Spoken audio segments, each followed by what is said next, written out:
Morning up, everybody.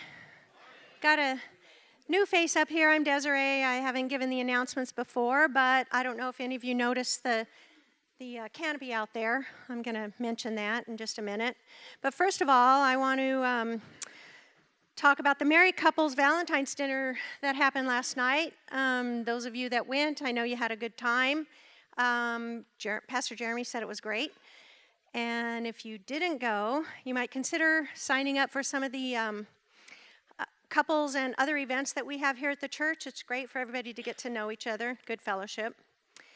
Also, Hume Lake 2020 for junior high and high school students. There's going to be an informational meeting today after the second service, which is this service. So it's going to be in the students' room.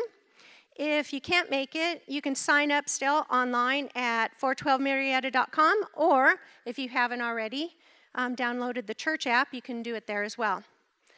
Then we have the cleaning ministry. So if anyone has time on Friday morning that you want to contribute to cleaning up, that would be great. It's only a couple of hours. And high school community service, any homeschoolers, they're encouraged. So see Pastor Brian for information on that. And regarding the tent that we have outside, there is going to be voter registration forms, voter information.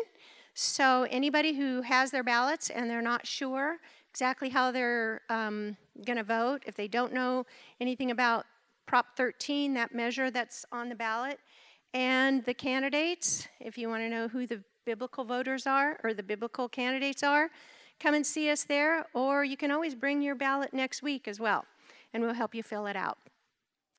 It is very important that you guys vote. I'll tell you this, if you don't vote, honestly, if you don't vote, you're in sin. Seriously. It's this simple. We all have been privileged to live in America, and whether you realize it or not, you are in the top 1% of the richest people in the world. Really, truly are. The privilege God has given us to live in this great nation, to have all that we have, is unreal. And here's another thing we have to know is that God, not only has He privileged us to live in this great nation, but we live in a nation where our voice counts, where we can speak into who's going to be leading. And it's important for us to do that. When God gives you the ability to speak into who's leading and yet you don't, that really is being a poor steward of the resources and availability that God has given you. So if you have not registered to vote, don't leave today without registering. We can help get you registered. As Desiree said, if you need help on how to vote, we'll help you on that. Or if you want to bring your ballot here, we'll help you show you how to fill it out, and we can collect your ballot here at the church for you. So just know that that's that. But we want you to know how to vote. And one of the things that's important is knowing that we as a church are responsible for voting for godly men and women.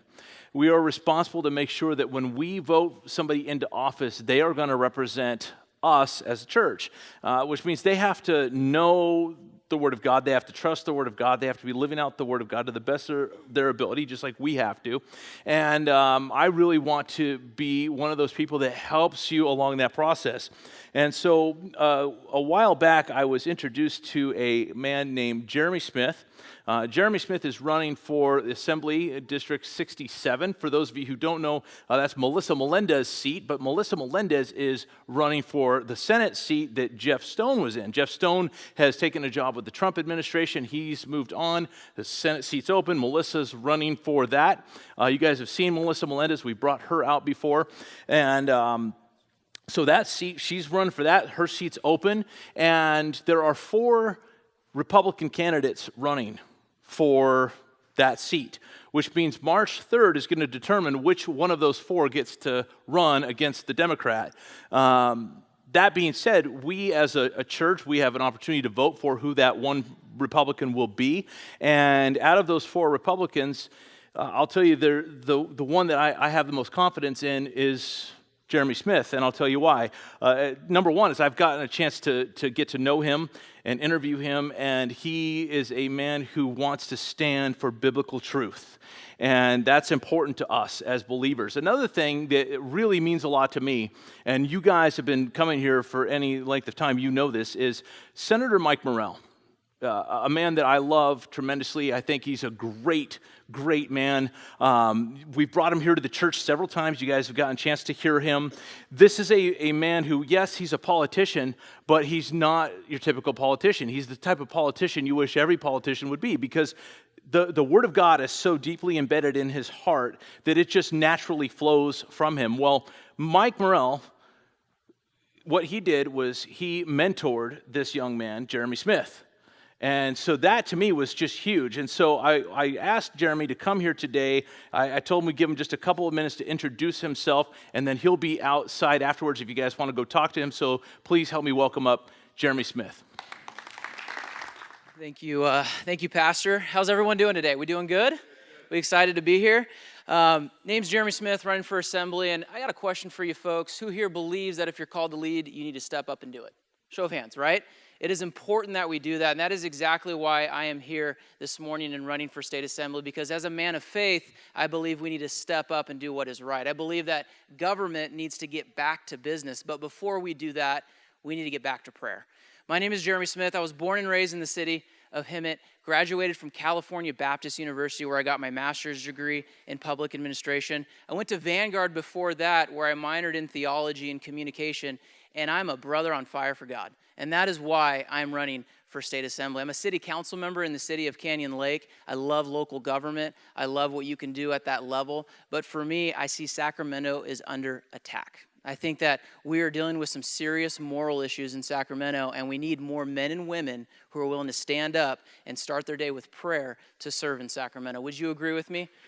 I'm blessed to be here. I love being able to come and speak. I made a commitment to myself and my team who is helping me out in this campaign that if we're successful March 3rd, this is just the beginning. This is just the beginning of going out and talking to people, getting back to business, understand the importance and the principles that we're trying to set up for our future generations. I got a beautiful wife in the back with our two baby girls, Reagan and Kennedy. Kennedy would be a Republican if he was alive today, just so you folks know. But we're doing this as a family. I get to sleep good at night because my wife is fully on board with our commitment to run for office. I don't sleep on the couch. I'm blessed because of that. And we're doing this as a family. We think that it's important to step up as a family, as a community, and serve. But I'm going to be outside after service if you have any questions for me, if you want some help filling out the ballot. Prop 13 is a very controversial topic right now. They're trying to confuse voters. We have the facts today to help you out with that. Thank you, Pastor, for allowing me to speak. And we're really excited. And I'm not willing to give up. We got to work hard to make California a place where we want to stay. Thank you so much.